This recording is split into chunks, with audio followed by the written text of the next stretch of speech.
नमस्कार, सिक्रेटची पुणेरी चॅनलमध्ये तुमचं खूप खूप स्वागत आहे। आज मी तुम्हाला देसी पद्धतीने खूप चवदार चटपटीत असं पालक सूप, पालकाच्या काड्यांचं सूप करून दाखवणार आहे। ते पण खूप छान, खूप टेस्टी आहे। ज्यांना कोणाला शरीरातील रक्त कमी असेल, वीकनेस येत असेल, उलटी होत असेल किंवा महिलांसाठी अत्यंत आवश्यक आहे। ज्या महिलांना पिरियडमध्ये खूप त्रास होतो तर त्या महिलांसाठी पण हे खूप पौष्टिक आहे। त्यांनी सतत 3 दिवस जर त्या पिरियडमध्ये घेतलं तर त्यांचं पोट दुखणार नाही आणि ते दिवस सहज निघून जातील। तर तुम्ही नक्की करून पहा अशा पद्धतीची रेसिपी। आता ही रेसिपी कशी करायची ते आपण पाहणार आहोत।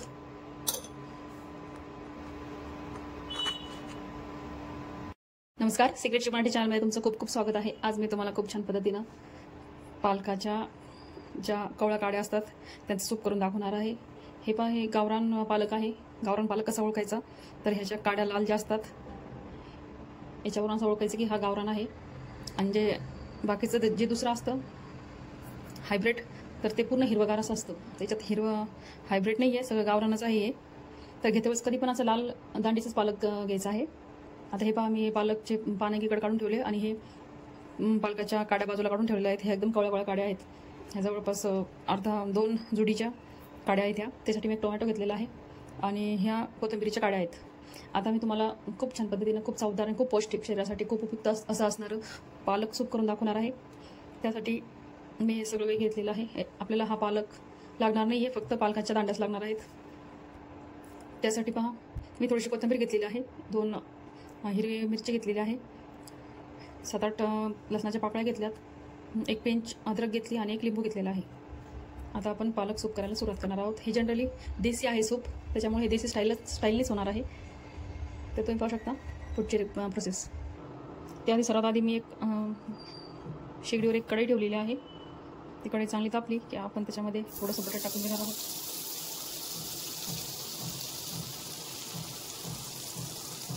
बटर चांगलं तापते तर आपण त्याच्यामध्ये थोडीशी अशी हे जे लसूण काढून ठेवलं होतं ते टाकून देणार आहोत। त्याच्यानंतर ही अद्रक जी आहे ती थोडीशी ठेचून टाकायची आहे, ठेचून किंवा कापून टाकली तरी चालेल। त्याच्यानंतर 2 मिरच्या टाकून द्यायच्या आहेत। तेल थोडं फ्राय झालं की आपण याच्यामध्ये टोमॅटो टाकून देऊया। त्याला पण चांगलं फ्राय होऊ द्यायचं आहे। हे सूप शरीरासाठी खूप पौष्टिक असतं, त्याच्यामुळे हे अधूनमधून करून पिलेलं केव्हाही चांगलं आहे। शरीरातील रक्त वाढतं, हिमोग्लोबिन वाढतं, सर्व व्यवस्थित होतं काही।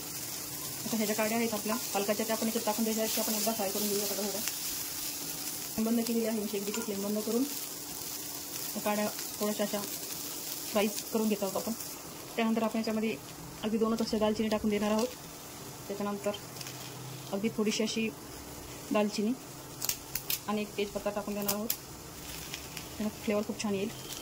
त्याला पण याच्यासोबत थोडंसं असं फ्राय करून घेऊया। आता चांगलं फ्राय झालेलं आहे। आता आपण याला एका प्लेटमध्ये काढून घेऊया। सर्वात आधी आपण मिक्सरमध्ये हे सगळं थंड झालेलं मिश्रण टाकून देणार आहोत। याने शरीरातील रक्ताचं प्रमाण, विकनेसपणा, चक्रा येणे, हे सगळ्या गोष्टी क्लिअर होतात पालक सूपने। त्याच्यामुळे हे खूप पौष्टिक आहे शरीरासाठी। तुम्ही नक्की करून पहा अशा पद्धतीची रेसिपी। तुम्हाला माझ्या चॅनलच्या रेसिपी जर आवडत असतील तर माझ्या चॅनलला लाईक आणि सबस्क्राईब जरूर करा। त्याच्यानंतर थोडीशी अशी कोथिंबीर टाकून देते मी। त्यानंतर एक सिक्रेट वस्तू टाकत आहे मी।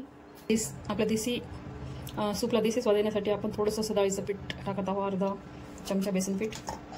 त्यानंतर 1 चमचा हिंग टाकून, जिरे टाकून देते। त्यानंतर अर्धा चमचा मी कॉर्नफ्लॉवर टाकून देते। ते पण याच्यात मिक्स करून टाकायचं आहे, म्हणजे आपल्याला 4 वेळेस मिक्स करत बसायची गरज नाही पडणार। त्याच्यानंतर हिंग पावडर बी टाकून देते मी याच्यातच। आता हे सगळं आपल्याला मिक्सरमध्ये एकदम बारीक काढून घ्यायचं आहे, फाईन पेस्ट करायची याची।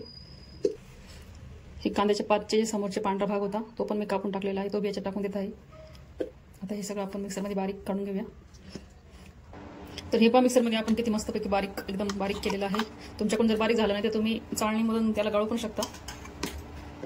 आता पुढची प्रोसेस करू आपण। सर्वात आधी आपण कढईमध्ये थोडंसं बटर टाकूया। त्यानंतर मी हिरवी कांद्याची पात होती ती टाकून देत आहे। सूपमध्ये त्याची टेस्ट खूप छान लागते।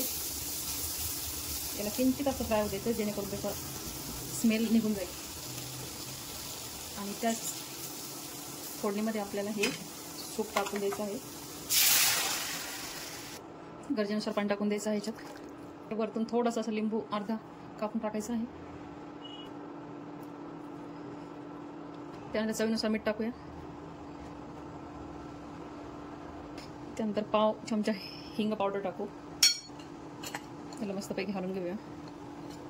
हा हा हा, सुगंध एकदम अप्रतिम येत आहे. सूप पिण्यासाठी खूप चवदार आहे. मस्त जेवणासोबत प्यायचं आहे हे सूप. तर तुम्ही नक्की करून बघा अशा पद्धतीची रेसिपी. तुम्हाला माझ्या चॅनलवरची रेसिपी जर आवडली तर माझ्या चॅनलला लाईक आणि सबस्क्राईब जरूर करा. इतरांना शेअर देखील करा. बघायला कलर पण किती छान आलेला आहे. सुगंध खूप छान आहे. तुम्ही नक्की करून पहा. हे पहा आपलं सूप मस्तपैकी असं शिजलेलं आहे. आपण त्याला उतरून घेऊया आता.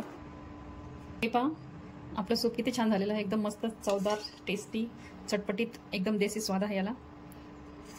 यानं शरीरातील विकनेस, हिमोग्लोबिन ह्या गोष्टी कमी जास्त होतात.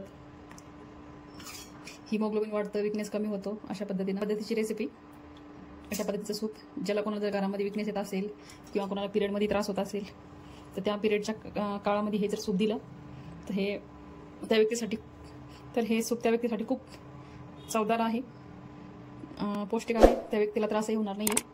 तर तुम्ही नक्की करून बघा अशा पद्धतीची रेसिपी. तुम्हाला माझ्या चॅनलची रेसिपी जर आवडली तर माझ्या चॅनलला लाईक आणि सबस्क्राईब जरूर करा. इतरांना शेअर देखील करा. तोपर्यंत पुढील रेसिपीसाठी टाटा, बाय बाय. करून पहा अशा पद्धतीची रेसिपी.